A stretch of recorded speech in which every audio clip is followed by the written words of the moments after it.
વાત કરીએ સાબરકાંઠાની તો સાબરકાંઠાના હિંમતનગર રિક્ષા ચાલક ઉપર વિધર્મી યુવકે હુમલો કર્યો છે।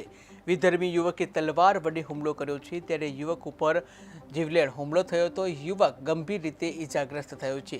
ત્યારે યુવક ઇજાગ્રસ્ત થતાં 108 મારફતે સિવિલ હોસ્પિટલ ખસેડવામાં આવ્યો, જ્યાં બનાવની જાણ થતાં પોલીસ સિવિલ હોસ્પિટલ દોડી આવી હતી। ત્યારે બનાવને લઈને હિન્દુ સંગઠનોમાં રોષ જોવા મળ્યો છે।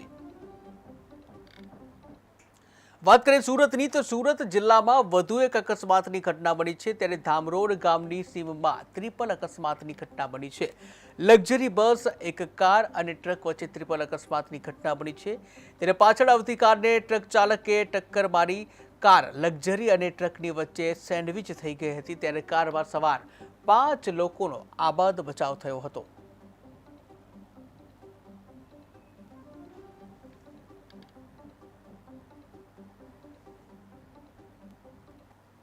રમેશભાઈ અકસ્માત કઈ રીતે થયો?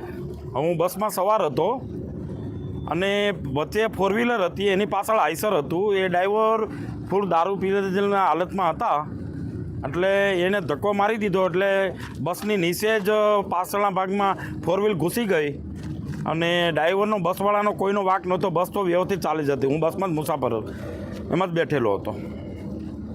કારમાં કેટલા સવાર હતા અને કોઈને મેજર ઇન્જરી?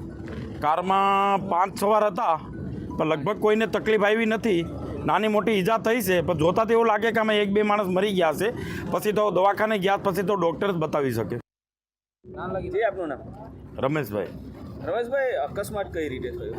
હું બસમાં સવાર હતો અને વચ્ચે ફોર વ્હીલર હતી, એની પાછળ આઈસર હતું। એ ડ્રાઈવર ફૂલ દારૂ પીધેલા હાલતમાં હતા, એટલે એને ધક્કો મારી દીધો, એટલે બસની નીચે જ પાછળના ભાગમાં ફોર વ્હીલ ઘૂસી ગઈ અને ડ્રાઈવરનો બસવાળાનો કોઈનો વાંક નહોતો। બસ તો વ્યવસ્થિત ચાલી જતી, હું બસમાં જ મુસાફર હતો, એમાં જ બેઠેલો હતો।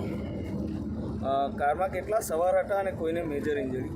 કારમાં 5 સવાર હતા, પણ લગભગ કોઈને તકલીફ આવી નથી। નાની મોટી ઈજા થઈ છે, પણ જોતાં તો એવું લાગે કે અમે 1-2 માણસ મરી ગયા છે। પછી તો દવાખાને ગયા, પછી તો ડૉક્ટર જ બતાવી શકે। નામ લાગી છે આપનું નામ?